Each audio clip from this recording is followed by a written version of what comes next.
नमस्कार दोस्तों, crime story channel पर मैं राजेश आपका स्वागत करता हूं। दोस्तों, आज मैं आपको अपराध की जिस वारदात के बारे में बताने जा रहा हूं, वो वारदात जयपुर राजस्थान में हुई थी। तो चलिए दोस्तों, जानते हैं इस वारदात के बारे में। 1 मई 2023 को जयपुर शहर के मालापुरा गेट निवासी मुन्नी ने अपनी बेटी रुखसाना उर्फ अफसाना की हत्या का मामला दर्ज कराया था। एसएचओ सतीश चंद्र चौधरी को दी रिपोर्ट में मुन्नी ने बताया था कि उसकी बेटी रुखसाना गत 2 साल से नजरू खान के साथ रह रही थी। 30 अप्रैल 2023 को नजरू खान ने रुखसाना से मारपीट की और उसे जयपुरिया अस्पताल जयपुर में भर्ती करवाया और वहां मौत होने पर सूचना देकर भाग गया। मुन्नी की तहरीर पर पुलिस ने नजरू खान के खिलाफ मामला दर्ज कर लिया। इसके बाद थाना मालपुरा गेट के SHO Satish Chandra Chaudhary police team के साथ जयपुरिया अस्पताल पहुंचे। वहां पर रुखसाना की लाश मिली।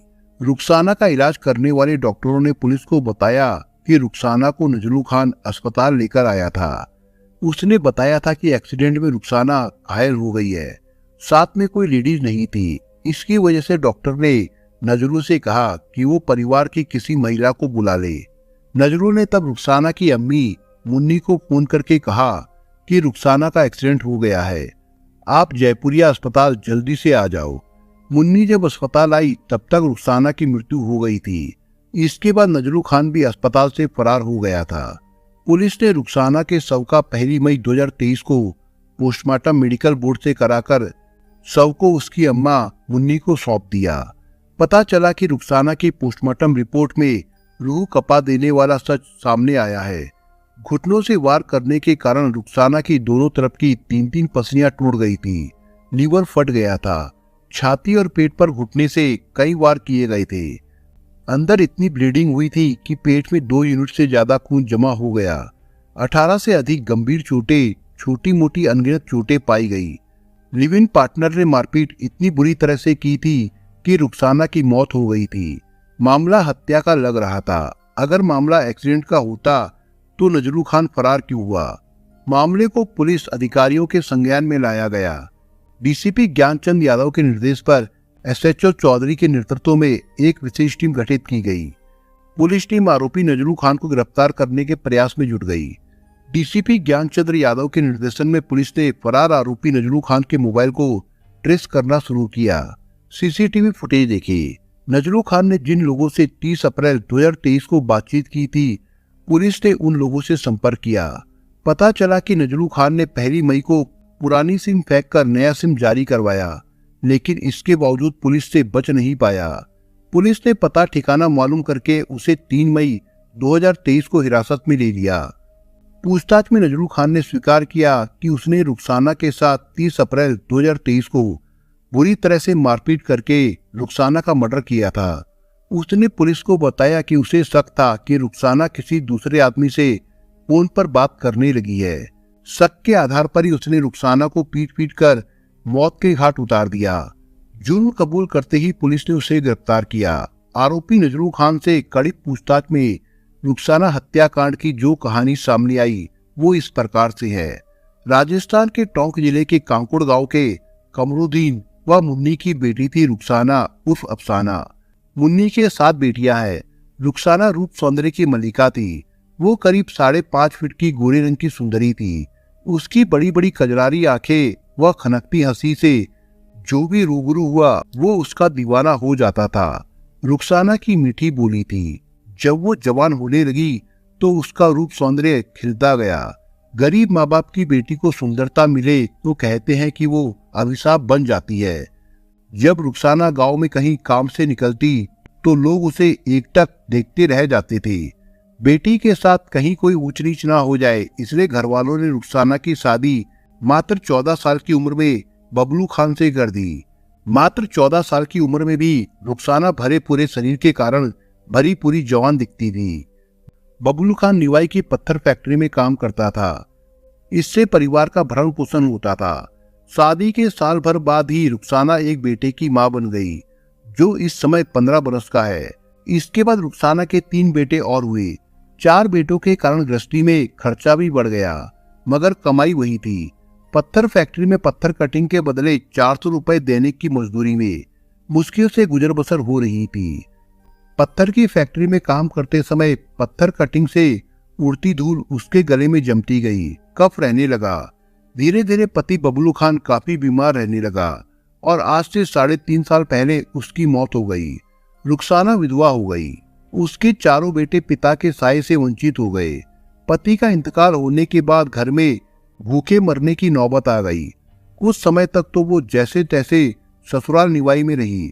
ससुराल वाले उसे पूछते तक नहीं थे। ऐसे में पति की मौत के 6 महीने बाद रुखसाना ससुराल छोड़कर मायके कांकोड़ आकर माँ बाप के पास रहने लगी। माता पिता गरीब थे, मगर दुखियारी बेटी को वो पनाह कैसे नहीं देते। रुखसाना अपने चारों बेटों के साथ करीब 4 साल मायके में रही। इसके बाद रुखसाना ने अपनी माँ मुन्नी से कहा, माँ मैं अब तुम लोगों पर बोझ नहीं बनना चाहती हूँ।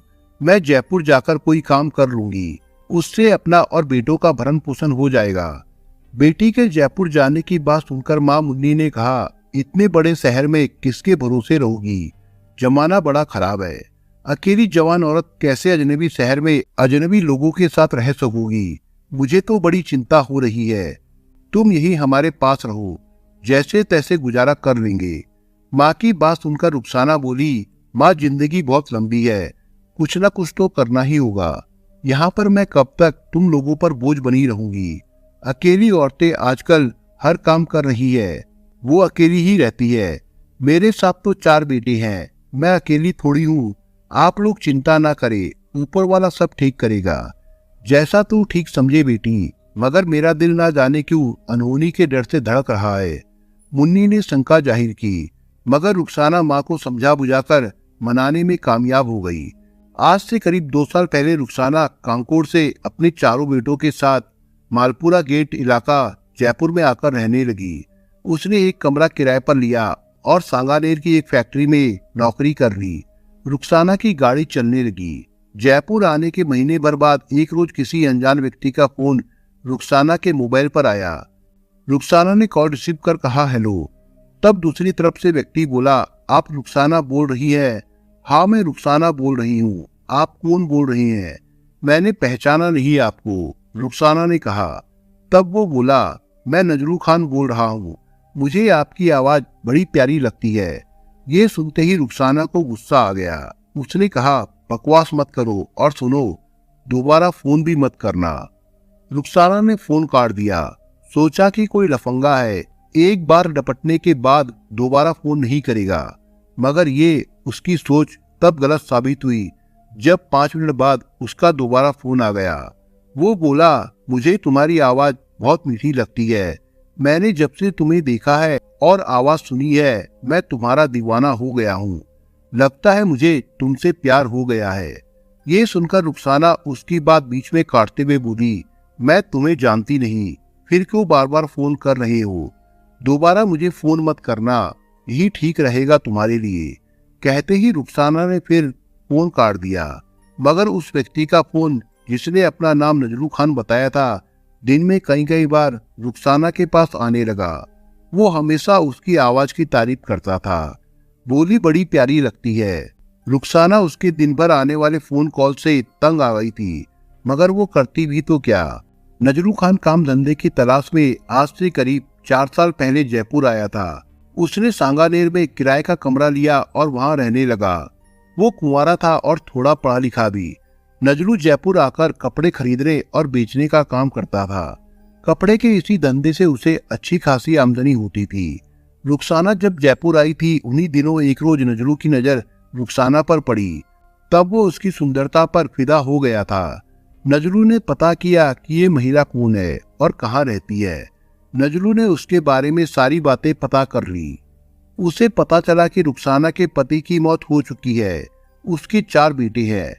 वो अपने बच्चों के साथ मालपुरा गेट इलाके में किराए के कमरे में रहती है और सांगानेर की एक फैक्ट्री में नौकरी करती है। बस उसके बाद नजरू ने उस फैक्ट्री से रुखसाना का मोबाइल नंबर जुटाया और उसे फोन कर उसकी सुंदरता व मीठी बोली की तारीफ करने लगा। बार बार अजनबी का फोन आने से रुखसाना को फैक्ट्री में परेशानी होने लगी। उसने उसे डांटा फटकारा, लेकिन वो नहीं माना। आखिर में परेशान होकर रुखसाना ने नजरू खान को पति की मौत और बच्चों के बारे में सब कुछ बता दिया ताकि उससे पीछा छुड़ा सके। इसके बाद भी नजरू ने फोन करना बंद नहीं किया। नजरू ने रुखसाना से कहा, मैं तुम्हारे चारों बच्चों को अपनाऊंगा, तुम्हें और तुम्हारे बच्चों को बहुत अच्छी तरह से रखूंगा। रुखसाना उसकी बातों में आ गई। रुखसाना ने पति की मौत के बाद जो धक्के खाए थे, उससे उसे ऐसा लगा था कि बिना सहारे के एक औरत का जीवन बहुत कठिन है। नजरू उसे अच्छा लगा था। नजरू की मीठी बातों के जाल में रुखसाना फंस गई थी। रुखसाना ने तय कर लिया था कि वो नजरू के साथ रहेगी। वो उसके कमरे पर आने जाने लगा। लव अफेयर के बाद रुखसाना और नजरू खान के बीच अवैध संबंध बन गए तो दोनों लिव इन में साथ रहने लगे। रुखसाना ने नजरू खान को अपना तनमन सब समर्पित कर दिया था। नजरू से रुखसाना उम्र में भले ही 6 साल बड़ी थी, मगर वो नजरू को शारीरिक सुख देकर जब तृप्त कर देती तो वो उसके आगे पीछे मंडराता रहता। रुखसाना के नजरू के साथ लिव इन में रहने का पता जब मुन्नी को लगा तब वो रुखसाना को समझाने लगी, बेटी तू गलत आदमी के साथ रह रही है, ये रिश्ता तोड़ डाल। मैं अपनी बिरादरी में अच्छा लड़का देखकर तेरा निकाह कर दूंगी, अगर तू निकाह करना चाहेगी तो, मगर ये रिश्ता तोड़ दे।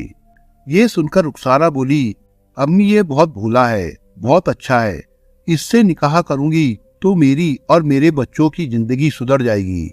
ये सुनकर मुन्नी कसमसा कर रह गई। मुन्नी ने नजरू को भी बहुत समझाया, मगर मुन्नी की बात ना रुखसाना ने मानी और ना नजरू ने। नजरू ने रुखसाना पर ऐसा जादू किया था कि उसने माँ की एक नहीं सुनी और वो उसके साथ रहने लगी। शुरू में नजरू काफी अच्छे से रहा, बच्चों के कपड़े धोता, खाना बना देता।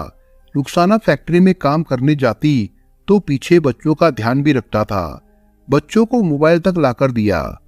रुखसाना ये सब देखकर नजरू के छलावे में आ गई। 1 साल तक तो सब कुछ ठीक रहा, लेकिन उसके बाद नजरू का बर्ताव बदल गया। वो रुखसाना पर हाथ उठाने लगा। जब रुखसाना अपनी माँ के घर जाती तो शरीर पर कई जगह नीले निशान दिखाई देते थे। माँ पूछती कि ये निशान कैसे है।